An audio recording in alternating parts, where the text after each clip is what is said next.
ছেলে চাকরির জন্য বিভিন্ন সময় কলকাতা বাইরে থেকেছে, কখনো উত্তর ভারত তো কখনো দক্ষিণ ভারত। ওর জোড়াজোড়িতে আমাদেরও ঘুরতে যেতে হয়েছে সেই সব জায়গায়। আর নতুন জায়গা মানে নতুন নতুন খাবার। ও সেখানে একা থাকার কারণে অফিসের পর অনেক কিছুই নতুন নতুন রান্না করতো। আর ওই রাজ্যের বিশেষ কিছু পদও শিখেছে। তার মধ্যে উত্তর ভারতের চানা মশলা, এটা অন্যতম, খেতেও মন্দ হয় না। আজকে ভাবছি ওকে বলবো আমাকে একটু শিখিয়ে দিতে এই রান্নাটা। আমি তো সাধারণ ঘুগনি বানাতে পারি ভালো, কিন্তু ওর উত্তর ভারতে এই চানা মশলাটা একটু অন্যরকম ভাবে বানাতে হয়। ওকে বলে দেখি কি বলে। শোন না, আমায় আজকে একটু চানা মশলাটা বানানো শিখিয়ে দিবি? আমি বানাবো, কিন্তু তুই শুধু বলে দিলেই হবে। আসলে কিছুটা কাবলি চানা ভিজিয়ে রেখেছিলাম। এই রে, আমি তো কাজ করছিলাম এটা অফিসের। যাই হোক, ভিজিয়ে যখন ফেলেছ বলে দিচ্ছি। আসছি, দাঁড়াও। হ্যাঁ আয়। আমায় বল কি কি কেটে রাখতে হবে। আমি আগে থেকে কেটে রেখে দিচ্ছি, তাহলে সময় কম লাগবে। সেই ভালো, তাহলে একটা কাজ করো, আমায় একটু ছোলার পরিমাণটা দেখাও। বেশ, তুমি দুটো মিডিয়াম সাইজের পেঁয়াজের খোসা ছাড়িয়ে সেটা পেস্ট করে দাও। 10-12টা রসুন, আদা আর কাঁচা লঙ্কা একসঙ্গে একটা মোটা পেস্ট করে রাখো। একটা টমেটো পেস্ট আর একটু কাশ্মীরি লঙ্কার পেস্ট করে রেখে দাও। আমি তারপর বলে দিচ্ছি পুরো প্রসেসটা। হয়ে গেছে সবটা। তুই কি এবার আসতে পারবি? তাহলে তাড়াতাড়ি করে সেরে ফেলবো। হ্যাঁ, এসে গেছি। আচ্ছা, এবার ভেজানো ছোলাগুলোকে একটা প্রেসার কুকারে দাও। সেই সঙ্গে পরিমাণ মতো জল দাও। মনে রাখবে, এই জলটাই কিন্তু রান্নাতে কাজে লাগবে, তাই সেই পরিমাণে জল দাও। ওই জলে দাও 1/2 চামচ হলুদ গুঁড়ো, একটু লাল লঙ্কার গুঁড়ো, 4 চামচের 1 চামচ লবণ, গোটা গরম মশলা যেমন দারচিনি, লবঙ্গ, এলাচ, গোটা গোলমরিচ। এবার দাও সামান্য পরিমাণে গোটা জিরে, একটা শুকনো লঙ্কা আর একটা তেজপাতা। এগুলোকে দিয়ে জলের সঙ্গে ভালো করে মিশিয়ে দাও। এবার 2 চামচ সর্ষের তেল দিয়ে কুকারটা বন্ধ করে কুক করতে দাও। 4 থেকে 5টি সিটি দেওয়ার পর দেখে নাও সেদ্ধ হয়েছে কিনা। হ্যাঁ, সেদ্ধ তো হয়েই গেছে।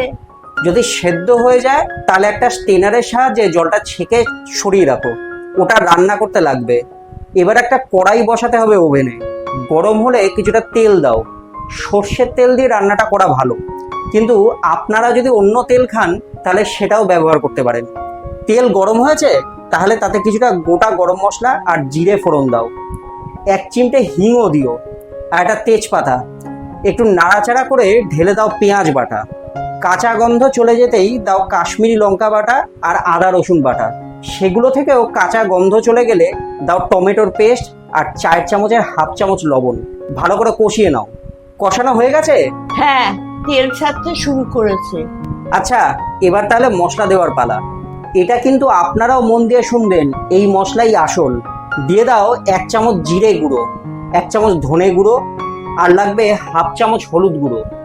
এগুলো কিন্তু সবটাই 4 চামচের মাপে বলছি, আর সেটাও 300 গ্রাম চানার আন্দাজে। আপনারা চানার মাপ অনুসারে রেশিও ঠিক করে নেবেন। আরে দাঁড়াও, মশলা এখনো শেষ হয়নি, আগেই নাড়াচাড়া শুরু করে দিলে কেন? ও, আমি ভাবলাম বোধহয় হয়ে গেছে। না না, এবার দাও আমচুর পাউডার আর চাট মশলা, দুটোই 1/2 চামচ করে। অনেকে চানা মশলা বাজার থেকে কিনে এনে দিয়ে দেয়, তবে তার স্বাদ ভালো হয় না। আচ্ছা, এবার ভালো করে কষিয়ে নাও। হয়ে গেলে সেদ্ধ করা চানাটা মিশিয়ে দাও এতে। চানা দিয়েও এক প্রস্ত কষিয়ে নাও। সবটা মিশে গেলে এবার ওই যে সেদ্ধ করা মশলার জলটা দিয়ে দাও এতে। ব্যাস, এবার জল টেনে মাখা মাখা হওয়া পর্যন্ত ওয়েট করো। জলটা প্রায় টেনে এসেছে রে, এবার কি নামিয়ে দেবো? না না, দাঁড়াও, এবার তো ফিনিশিং টাচ। তড়কা প্যানটা নিয়ে আসো, এতে 4 চামচে 2 চামচ ঘি দাও, 10টা মতো গোটা জিরে, 1 চিমটে হিং, সামান্য কসুরি মেথি একটু ক্রাশ করে, আর যদি সম্ভব হয় একটু জুলিয়ান করে আদা, ও আর একটা গোটা শুকনো লঙ্কা। এটা গ্যাসে একটু জাল করে ঢেলে দাও চানার উপর। এই সময় চানার ওভেনটা বন্ধ থাকে যেন, আর সঙ্গে ঢেকে দাও কড়াইটা। বাবা, কত যে কায়দা! আমি বাপু এত কিছু করতামই না। তাহলে তো তোমার বন্ধুদের আর সত্যিকারের উত্তর ভারতে চানা মশলা খাওয়ানোই হতো না। যাই হোক, 5 মিনিট পর ঢাকনা সরিয়ে এবার ওই তড়কাটা মিশিয়ে দাও চানার সঙ্গে। ব্যাস, শেষ। পুরোটাই তোর কথা মতো করলাম, এবার খেয়ে বল কেমন বানিয়েছি।